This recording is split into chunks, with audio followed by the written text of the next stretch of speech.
don't know who it was. I'm like, okay, Lord, who was that? Was that Enoch?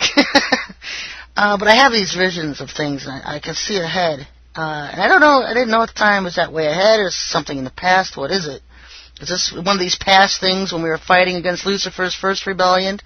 You know, and the more he leads me to it, the more I'm believing it's ahead in the future. It's something that we're going to happen. It's going to happen in the future. It's something that's going to be future. It's a future event. And so I know we had the same things during the first rebellion, because I saw myself flying the same kind of craft, this pod thing. I wasn't even on the earth during Satan's rebellion against the Lord the first time around. I was off in space. And when I came back is when he had implemented his rebellion. And so the angels that were on the earth at that time started making their escape to get off of the earth and the planets, because I knew the Lord was going to destroy them. And so you can read all that in my articles, angelsintheflesh.com.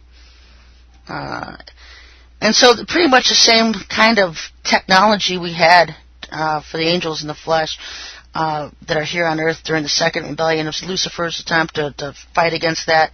We're going to have that same technology again when we leave Earth. It's like we never lost a beat. We just take back our airplanes, our positions, probably our ranks, and come back again. And this time we don't literally have to be on the earth living through this time when Satan's ruling on earth. We'll be able to fight in war against the fallen angels that have taken up residence in other parts of the universe, because the Lord was going to get rid of all of them. You know, he isn't just going to eliminate Satan and his fallen angels that are coming here on earth to conquer earth. He is going to eliminate all of them around the universe that are hidden, and all these planets and moons and bases that they have that Satan has set up everywhere. He's going to destroy all of them, and he's going to use us as his arm to do that. We're going to be out there destroying all of these friendly aliens. Yeah, real friendly. And so that's going to be really, really interesting. And so when he arrives towards the earth, as he's coming towards the earth with the clouds of heaven, with the angels and his believers, he stops at that point. The angels go out and gather all the elect to bring them back to earth at this point, so that when the Lord finishes his descent on earth, all of his warriors and all of his bride and his angels are with him as he descends to earth. And so that's going to be a huge sight. That's just going to be a spectacular sight. Spectacular sight. You have the clouds of heaven with him. You have them riding horses. And then you have his warriors, his elite 144. And then you have his angels. And we're not going to war on earth. We're not going to have to war, because his angels go forth at this time. And this is where this verse in Matthew 24 comes about, when two women are grinding in the field and one is taken and one is left. Two shall be in the field, one shall be taken and the other left. Two women shall be grinding at the mill, the one shall be taken and the other left. Because right before he descends to earth, he has his angels with him. He sends them out with sickles ready for the harvest. These angels go out and remove the wicked off the earth. This isn't a rapture where one woman was good and believed in the Lord and was raptured and went to heaven. The angels destroys these people. You know, that's why there's two women, one's destroyed, one's left. Two men in the field, one's destroyed, one's left.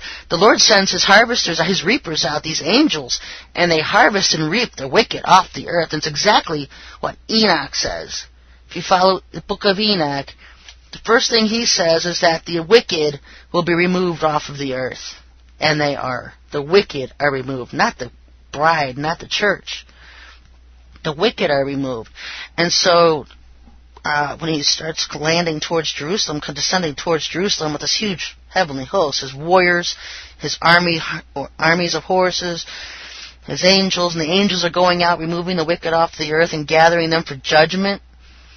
And then you'll see the battle of Armageddon at that point taking place. It's almost like the angels are sent out at the same time, right before the Lord reaches the battle of Armageddon.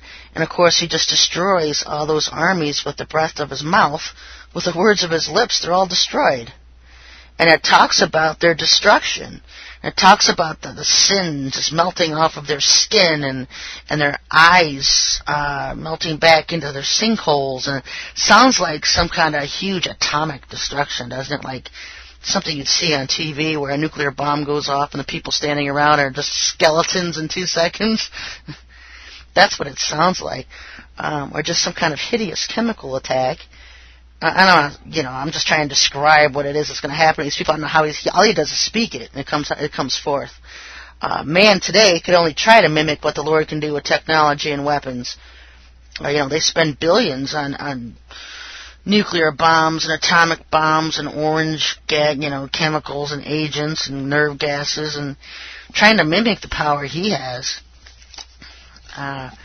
And then he completely destroys all the armies that Satan's last attempt, his last attempt to fight against the Lord. The angels have gone through and reaped and harvested the world of all the wicked. And at that time, the Lord will gather all of his believers that are on the earth and alive at that time who get to see him return. Can you imagine what a sight that'll be? And, he gathers all them to Jerusalem, and then you have the judgment of the nations, the sheep and goats, where the nations that were good to his people are allowed to enter into the millennial reign, and the ones who were evil and wicked are destroyed. And so then you go into the 1,000-year millennial reign of Christ on earth, and David is set up in Israel to reign once again as the king. Just very fascinating. And then we go another 1,000 years here on earth under a theocratic rule with King David as our leader. And at this time, everybody already having been judged, the judgment seat of Christ, the Lord's believers in heaven who come with him at the second coming, have already given their positions and their jobs and assignments during the millennial reign of Christ, 1,000 years. Because when you stand at the judgment seat of Christ, you'll be rewarded or not rewarded at all. Maybe you're just going to be one that dwells on the earth at that time. You're not given a ranking position. And it's, it's what, it's their own fault. You hear people all the time, well, I'll be lucky, I'll be happy to be a janitor in heaven as long as I get in. Well, yeah, we all feel that way. But, if you're a janitor in heaven, then that means you really weren't focused on the Lord during your life here on earth. Because you weren't building rewards, you weren't building any confidence in him with who you are or who you were in him while you were on earth. Because his leaders are the ones who were his go-to people, the ones who followed him, who sought him, who loved him, basically. It all comes down to love, because if you love him, you're going to seek him. And that's just, it's all in a person's actions, not exactly what you accomplish, but what your actions are. And so just a huge difference. And so for 1,000 years, you're going to be given a job, a rank, something to do. Some people will be rulers of 7 cities. Some people rulers of 70 times 7. He puts his people in charge of cities and towns and on earth. They're the judges. They're the rulers on earth. King David's their boss, our boss. That time the 144,000 are still kind of like the Lord's warriors. They're still his security.